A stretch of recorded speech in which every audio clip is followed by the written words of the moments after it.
As far as I'm concerned, arid deserts like this one have got to be the most difficult places on Earth to survive of all. And that's because of two things: daytime temperatures that soar into the high 50s and an almost complete lack of water. If you come here, you literally have to bring with you everything that you're going to need.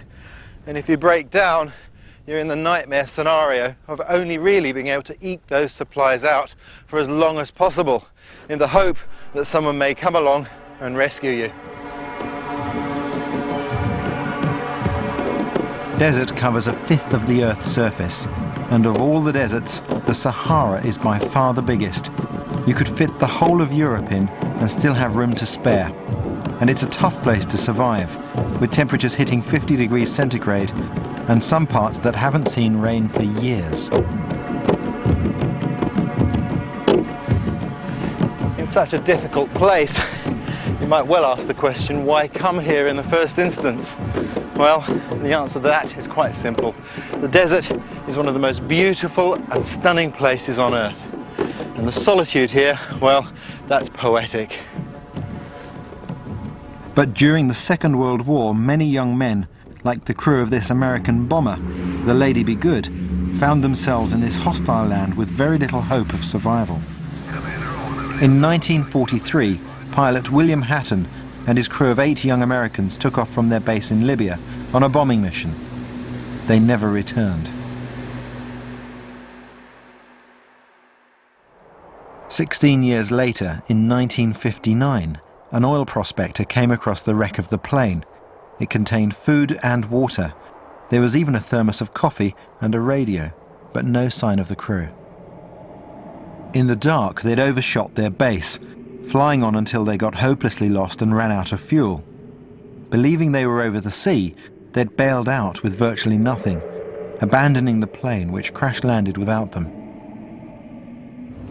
The bodies of the crew weren't found until a year after the wreckage of the plane was discovered, a full 17 years after they bailed out.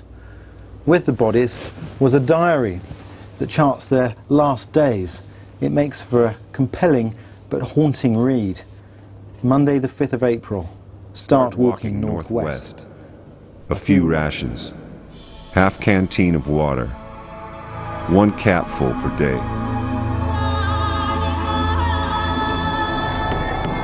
Sun fairly warm. Good breeze from northwest. Night very cold. No sleep. Rested and walked. Half a canteen was nowhere near enough water for the journey they were undertaking. You can survive for weeks without food, but in the desert, without water, it's just a matter of days. Tuesday. Rested at 11:30. Sun very warm.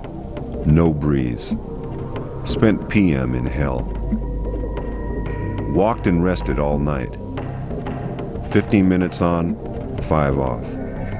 As the crew made their way through the desert, they left arrows made from rocks and strips of parachute.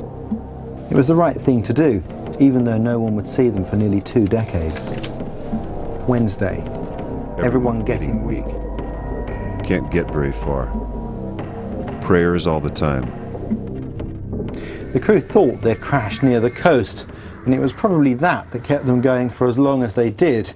In fact, they were in an area known as the Sand Sea of Calancio, a place so dry that not even the desert Bedouins entered it. Thursday, hit sand dunes. Very miserable. Lamott's eyes are gone. Everyone else's eyes are bad.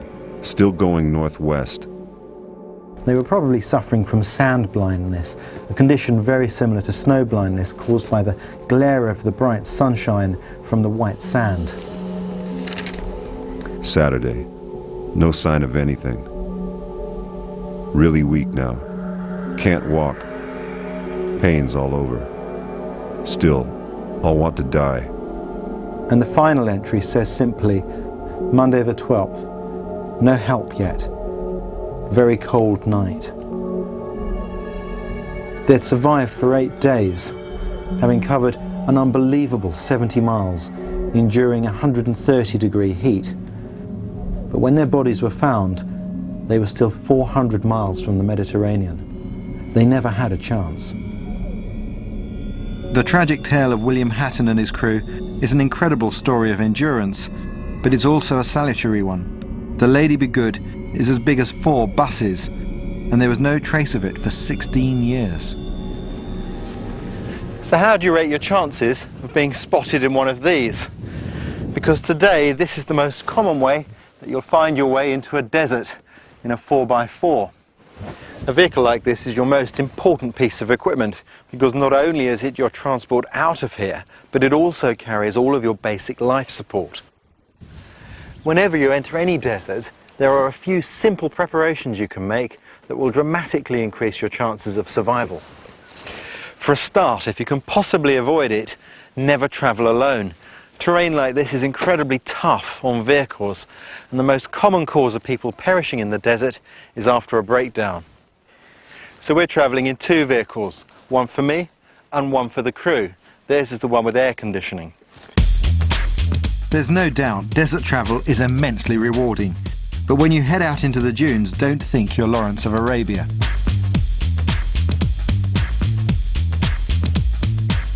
Use the best equipment. Plan your route. Let someone know where you're going and when you're coming back. Once you've made a plan, stick to it. Leave your route and you're as good as signing your own death warrant, because this is a very small needle in a 3 million square mile haystack. Above all else though, it's the vehicle that needs the most preparation. And that's not something to do on the spur of the moment. It needs careful forethought. To give you some idea, this is my kit list for just this sort of expedition.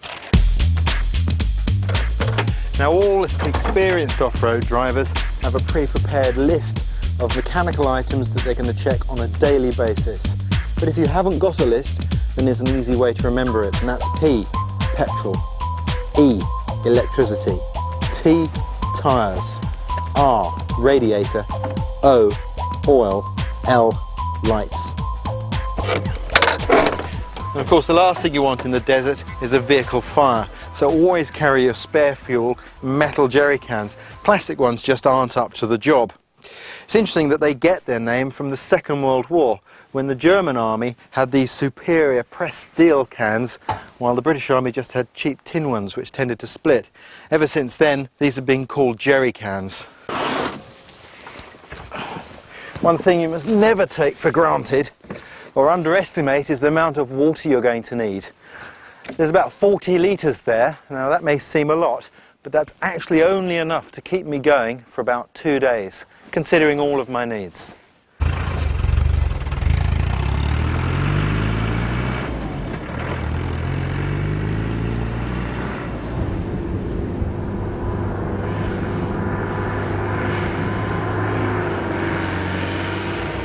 Too many people come out to the desert and bob around in their 4x4s as though they're in the Paris to Dakar rally.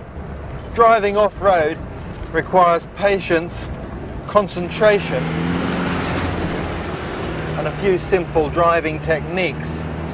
One important tip is to keep your thumbs out of the wheel, because if you hit a rock and the wheel turns suddenly, the bar can be thrown around and break them. Driving in sand, you want to get into the higher gears, pull away in second and try to get into third quickly, but you have to build up momentum. If you put the clutch in and you're not going fast enough, you simply stop. What you want to do is just float across the top of it.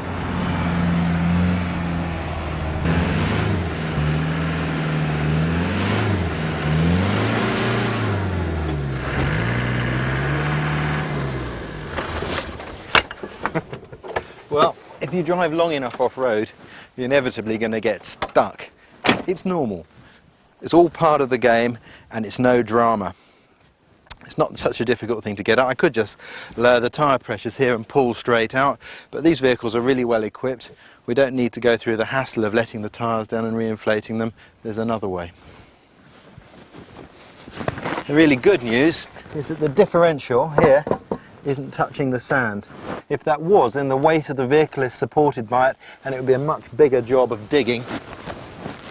So what I think I'll do is just remove the sand that's impeding the progress of the rear wheels and be out of here real quick.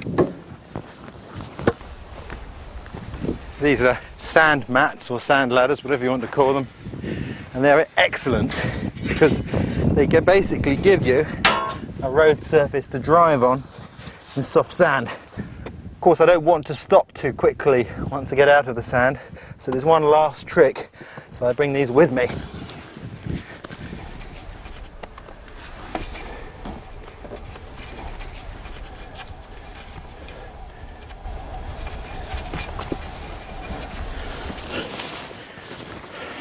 Now, if there's one place you don't want anybody to stand when you're using these mats, it's right behind the vehicle, because they can be thrown out by the wheels at high speed.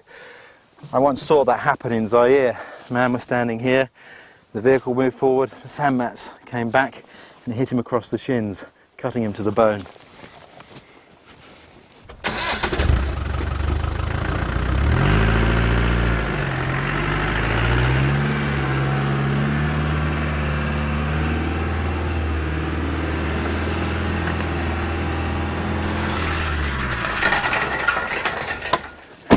Well, there you go.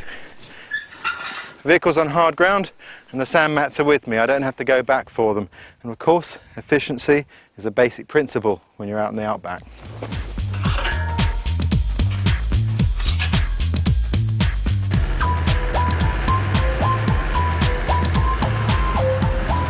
Deserts are such extreme places that they've produced many tales of endurance and survival, from the earliest travellers right up to the present day.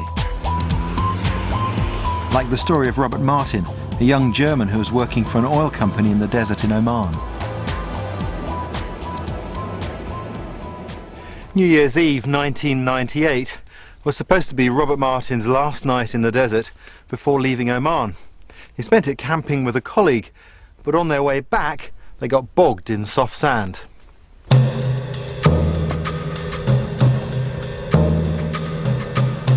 Robert knew how to get himself out and used an air jack to get the car free. By plugging onto the exhaust, it lets the car do the work of digging itself out. But in his haste, he made a mistake. I put the air jack under the tank, and that must have caused the fuel pump, which was inside the tank, to break off its fixings. He got the vehicle out, but the damage to the fuel pump had already been done. On the rattling road afterwards, it must have got disconnected, and that's why the vehicle stopped. I only know this by now. Then I didn't know, otherwise I could have solved the problem maybe, but yeah, that's why the vehicle stopped. We tried to start it again, were not very successful, so we decided, as it was late in the afternoon already, to stay overnight and try it the next morning. Robert was trained in desert survival, so even though he and his friend Regina were only a few miles from the nearest village, he knew their best chance of survival was to stay with the vehicle. He'd left details of his route with friends and was confident that they would raise the alarm within 3 days. We counted the amount of food and water we had and calculated how much time it would take a search party approximately to find us. And our calculation was, latest after 3 days they would start searching for us, and it would take the search party approximately 3 days to find us. And by just remembering this calculation, we didn't lose hope. Confident of being found, they made cards and board games to pass the time. But days passed slowly with little food and no sign of anyone. We were expecting somebody to pass by, but nobody at all was passing by or even seen in the distance. It was absolutely a deserted area. Soon they'd run out of things to say to each other, and as the wait stretched out, the walk to the village must have been ever more appealing. We were tempted in the beginning, but it was a decision we made right in the beginning. We said, we stay. That's what I always was told, and that's what everybody will expect from me. And it paid back that we stayed with the vehicle, because a colleague of mine was asked, will I be staying with the vehicle? And he said, yeah, he's German. He was told to stay with the vehicle, he will stay.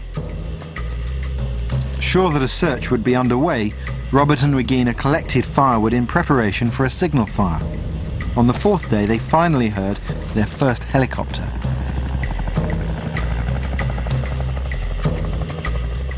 We saw the helicopter a couple of times, and we were always surprised why they didn't see us. The smoke from their fire was too thin to be seen. One day they came close, about 500 meters, and we were surprised why they were just leaving. It wasn't until they lit a tyre from the car that the helicopter finally spotted them. It was only then, after 8 days in the desert, that they were rescued, and they could see why it had taken so long for the helicopter to find them. After we were picked up by the helicopter, and we were looking down from just 200 meters,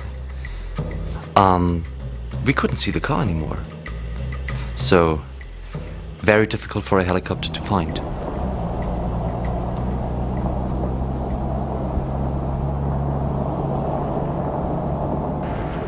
Robert did everything right, but it still took a week to find him. One more day, and he reckons he'd have had to set off on foot.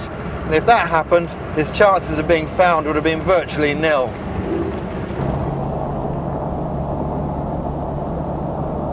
If you do break down, you've no idea how long you're going to be stuck, so assume the worst.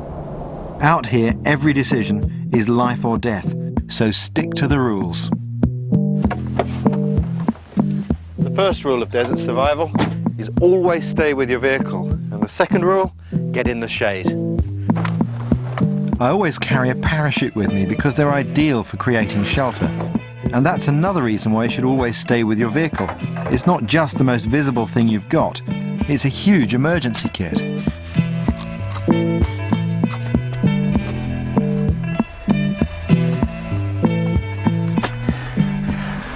Right, that's the shade arranged. What I've done is I've taken the parachute and I've doubled it to create this airspace here.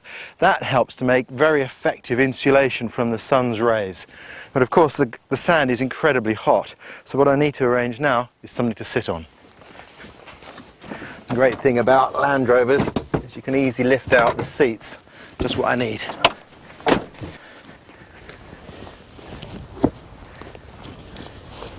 Well, that's great. Now I'm comfortable. And the important thing about having shade is that it enables me to think clearly. If you're trying to make important decisions about survival under the baking heat of the sun, it's very difficult to make the right ones.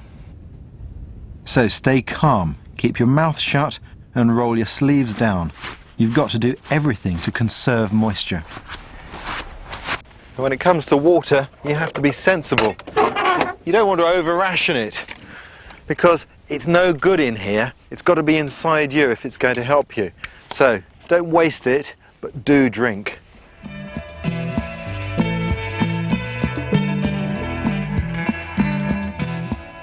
To see just how much water you need in desert temperatures, we asked our researcher Matt to do some real research. We put him in a sauna for 4 hours with plenty of water to see how much he needs to sweat in order to maintain an even body temperature.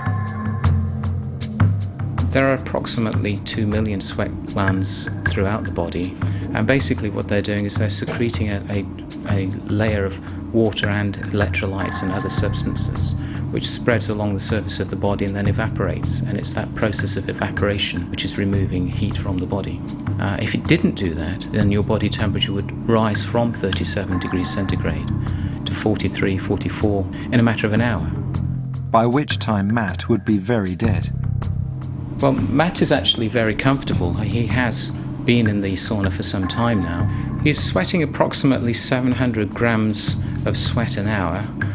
That's equivalent to a pint and a half an hour, and he needs to replace that volume of fluid if he's not to become dehydrated. Matt's drunk 6 pints in 4 hours. That's very good, but he's having to make a conscious effort to keep drinking. Thirst is a very poor indicator of fluid requirements.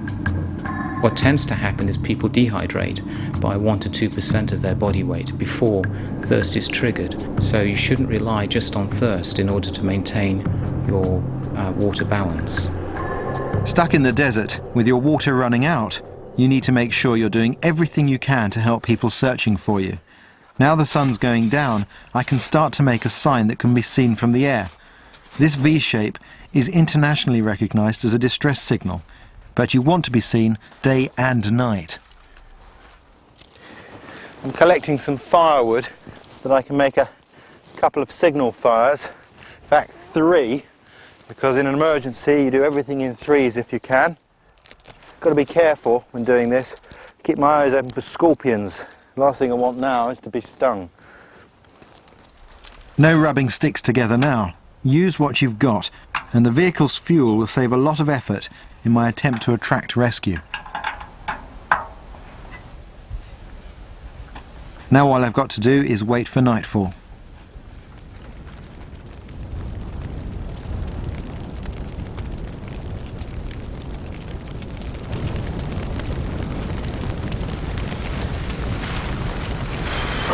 It gets real cold in the desert at night.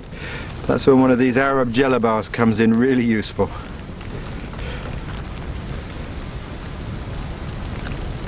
Feel like Obi-Wan Kenobi.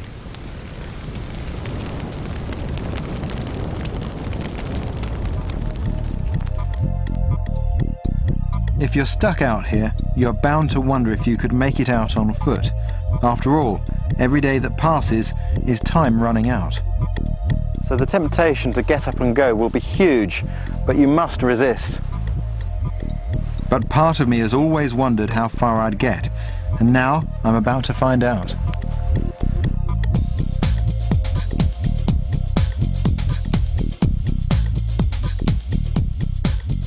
If you haven't got a hat with you, it's vital that you improvise some sort of shade for your head. And for that I've bought this piece of parachute nylon with which I can easily make an Arab-style headdress.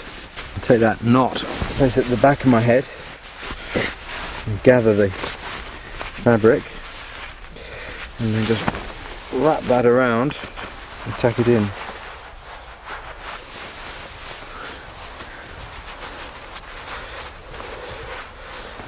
Just tuck the rest into my shirt at the back.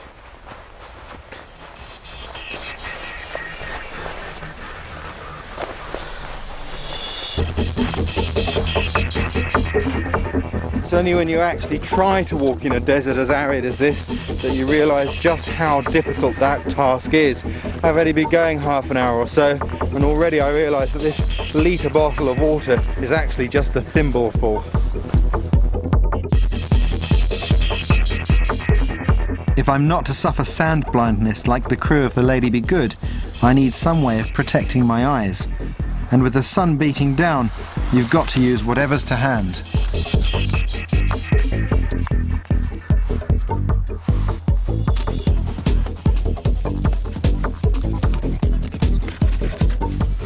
There we go, a pair of raised sunbands.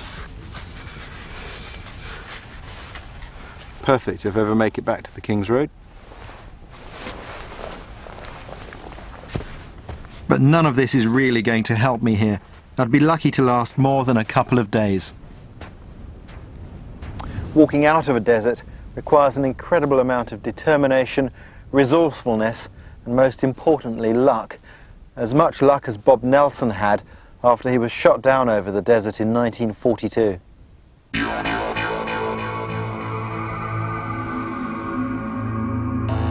Bob managed to grab a few supplies before his plane blew up. Some tins of tomato juice, serve cool, a water bottle, torch and compass were all useful, as was Benzedrine, an amphetamine provided to keep him going with little food or sleep. But his crepe-soled desert boots weren't really up to the journey ahead. For 7 days, the only living things he saw were flies. During the heat of the day, he rested, walking only at night, signalling forlornly with his torch to try and attract aircraft.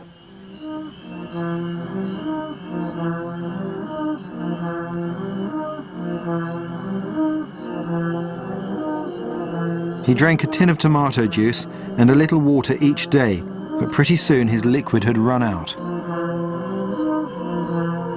In desperation, he took all the Benzedrine and walked through the heat of the day.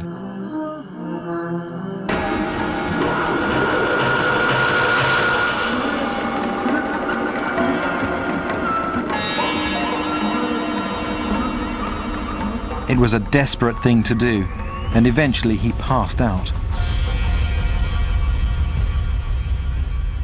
He came to beside some telegraph poles, thinking that if he broke the line it would attract attention. He cut several down, but even then no one came. However, the empty petrol tins he found at the foot of the poles probably saved his life.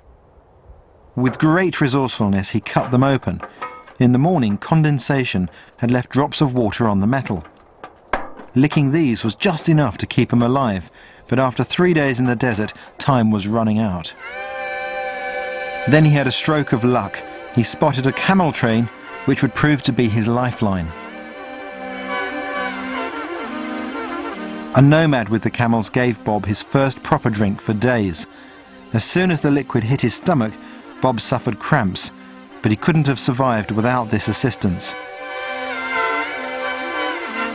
The nomads looked after Bob and helped him recuperate. After a few days, fully stocked with water and with good directions, he set off alone into the desert once more. Don't forget, this was the middle of the war, so all the time Bob was trying to evade capture and return to Allied lines. Along the way, he came across the burned-out wrecks of vehicles and crashed aircraft, from which he took vital supplies.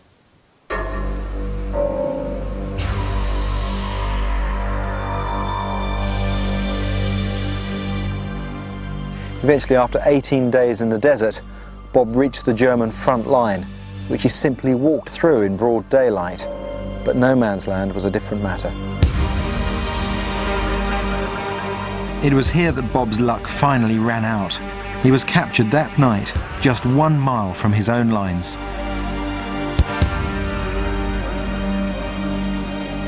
But Bob Nelson's extraordinary story didn't end there. 2 years later, he was one of the prisoners who took part in the breakout that became famous as the Great Escape. He was one of the few recaptured not to be shot. Maybe the Gestapo thought that he was related to his illustrious namesake, Admiral Nelson.